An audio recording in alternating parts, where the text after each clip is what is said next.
अस्सलाम वालेकुम students, welcome to bio with Anila.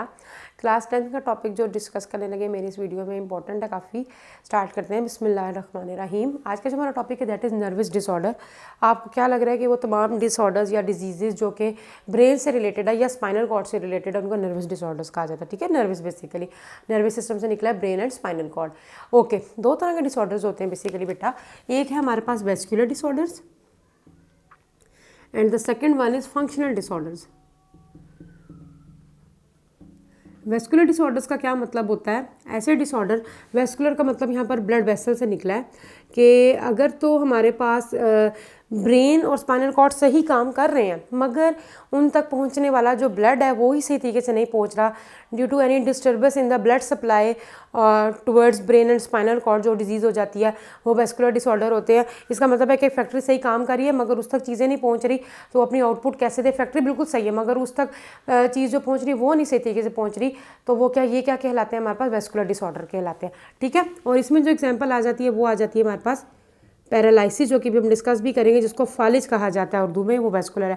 Functional disorder is the actually disturbance in the function of brain and spinal cord, जिसकी वजह से brain और spinal cord body तक सही तरीके से नर्व इम्पल्स या मैसेज नहीं भेजता, जिसकी वजह से जो डिजीज़ हो जाती है वो फंक्शनल डिसऑर्डर है। तो फंक्शनल डिसऑर्डर जो होता है ये हमारे पास बेसिकली क्या होता है कि ब्रेन और स्पाइनल कॉर्ड के अंदर कोई मसला है, मीन्स के फैक्ट्री खुद जो है वो सही नहीं काम कर रही, जिसकी वजह से आउटपुट सही नहीं होगी, वरना ये बेसिकली फंक्शनल डिसऑर्डर्स आ जाते हैं। और इसमें जो डिजीज़ आएगी that is known as epilepsy, जिसको मिर्गी कहा जाता है, जो कि हम लोग बाद में डिस्कस करेंगे। आज हमारा मेन फोकस पैरालिसिस पे होगा।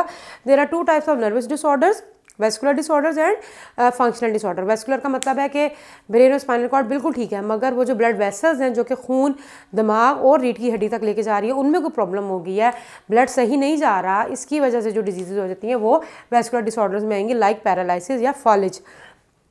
फंक्शनल डिसऑर्डर्स जो होते हैं जो कि ब्रेन और स्पाइनल कॉर्ड तक ब्लड सही तरीके से पहुंच रहा है मगर वो खुद सही काम नहीं कर रहे, जिसकी वजह से बॉडी तक सही तरीके से मैसेज नहीं जा रहा, सही नर्व इम्पल्स जनरेट नहीं हो रही, जिसकी वजह से एक डिजीज़ हो जाती है जो कि आपकी बुक में मेंशन है, दैट इज़ एपिलेप्सी या मिर्गी की जो डिजीज़ है। पैरालिसिस स्टार्ट करते हैं। ओके, पैरालिसिस आप लोगों ने बहुत कॉमन अपने इर्द गिर्द देखा ही होगा।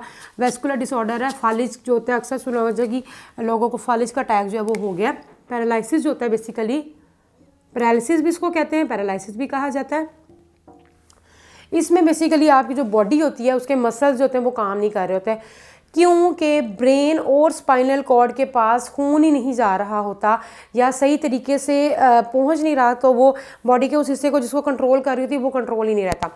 देखिए बेटा, फालिज हमेशा कहते हैं कि ज़्यादातर जो होता है वो हाई ब्लड प्रेशर या शुगर से होता है। ऐसा ही होता है ना कि जी बीपी हाई हुआ तो फालिज हो गया।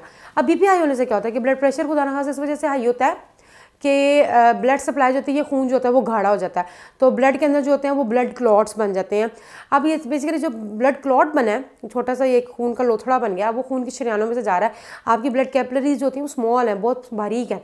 अब जब वो ब्लड क्लॉट वहाँ से गुजरेगा तो वहाँ पे गुजर नहीं सकेगा, जिसकी वजह से ये ब्लड वेसल है, अगर ये ब्लड क्लॉट जा रहा है उसने यहाँ पे ब्लॉकेज कॉज कर दी। मिसाल के तौर पर ये ब्रेन का कोई ख़ास हिस्सा है, अब ये जो ब्लड क्लॉट है इसने आगे नहीं जाना, पीछे खून जो होगा वो ब्लॉकेज कॉज कर देगा, जिसकी वजह से ब्रेन के उस पार्ट को ब्लड नहीं मिलेगा, तो जिसकी वजह से क्या हो जाता है हमारे पास फालिज हो जाता है, ये पैरालिसिस हो जाता है। या इसके अलावा देखिए, अगर ये ब्लड क्लॉट इधर ही इकट्ठा हो गया, पीछे से खून प्रेशर से आ रहा है, तो ब्लड वेसल जो वो रप्चर हो सकती हैं, फट सकती हैं, तो ये भी वजह हो सकती है कि हमारे पास बेसिकली क्या होता है कि इसकी वजह से अब वो ब्रेन के उस पार्ट को खून ही नहीं मिलेगा, तो ऑटोमेटिकली फालिज हो जाता है। फालिज में ये होता है कि दिमाग तो बेचारे पास जब सही तरीके से खून नहीं जा रहा, या अब दिमाग जो है वो बेसिकली वो काम ही नहीं कर रहा, तो वो बॉडी के जिस हिस्से को कंट्रोल कर रहा है वो सही कंट्रोल नहीं कर सकता, तो ये बेसिकली हमारे पास क्या होता है, फालिज हो जाता है। इसके जो बेसिक कॉजेज़ हैं वो मैंने आपको बता दिया कि हाई ब्लड प्रेशर तक क्लॉटिंग जो हो जाती है, इसकी वजह से ब्लड वेसल रप्चर हो जाती है, फट जाती हैं, क्योंकि क्लॉट आ गया तो ब्लड सप्लाई तो हो रही है, तो वो क्या करता है, जैसे पाइप है, पाइप का पानी आ रहा है, वो आ गया, आपने कोई चीज़ रख दी तो वो बेचारा फट ही जाता है, तो ये बेसिकली ब्लड क्लॉट आ जाते हैं। उसके अलावा बेसिकली बेटा हमारे पास क्या होता है, पोलियो वायरस जो होता है, पोलियो वायरस भी जो होता है ये ज़्यादातर आपके टांगों वगैरह को क्यों मफलूज करता है, क्योंकि ये ऐसा पॉइजन कॉज करता है जो कि ब्रेन को जाकर डैमेज कर देता है, और जब ब्रेन डैमेज हो जाता है तो फिर वो आपकी बॉडी को जो कंट्रोल कर रहा है वो ऑर्गन्स कंट्रोल नहीं होते हैं। ज़्यादातर कहते हैं कि जो राइट साइड का फालिज होता है वो फिर ठीक हो जाता है, क्योंकि राइट साइड पर आपका हार्ट मोस्टली प्रेजेंट नहीं होता।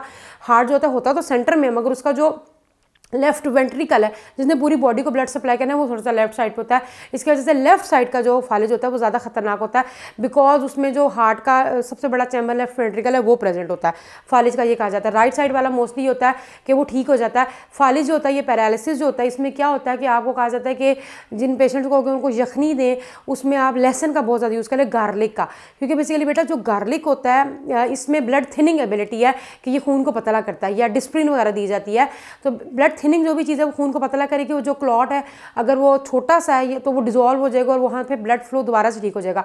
और जब खून जो होगा ये डिजोल्व हो जाएगा, ब्लड सप्लाई ठीक हो जाएगी, तो ऑटोमेटिकली क्या होगा कि ब्रेन वो काम करना शुरू हो जाएगा और आहिस्ता आहिस्ता आपकी बॉडी दोबारा से काम करेगी। वरना आमतौर पर जब तक वो ब्लड नहीं बॉडी को पहुंच रहा था, हालांकि आपकी मिसाल के तौर पर राइट साइड पे राइट साइड बिल्कुल ठीक है, मसल्स ठीक है, मगर क्योंकि उन तक खून ही नहीं पहुंच रहा या मैसेज ही नहीं पहुंच रहा, तो ऑटोमेटिकली क्या होता है कि वो मसल्स आपको महसूस भी नहीं होता है। फालिज के पेशेंट को अगर आप सुई भी आप अगर उसको पिंच करो तो वो कहते हैं हमें फील नहीं हो रही, क्योंकि बॉडी बेहिस हो जाती है। अब आप देखिए कि अल्लाह ताला ने कितना इंपॉर्टेंट आपकी बॉडी में ब्रेन और स्पाइनल कॉर्ड को रखा है कि अगर ये खुदा ना काम करें तो जिस्म बिल्कुल ठीक है, मगर आप जो होता है वो उसको महसूस भी नहीं कर सकते। ठीक है जी, ये पैरालिसिस है।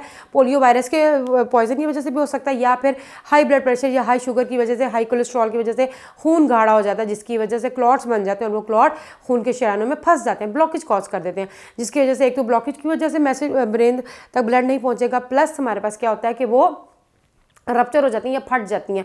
अच्छा जी, मैंने आपको बता दिया कि या तो उदाहरण से राइट साइड पे भी हो सकता है या लेफ्ट साइड पे फालिज हो सकता है, और कभी कभी ऐसा होता है बेसिकली बेटा कि हमारे पास सिर्फ लोअर पार्ट्स का, ये सिर्फ लेग्स का जो होता है वो फालिज हो जाता है, मफलूज हो जाता है, ये भी हमारे पास बेसिकली केस होता है।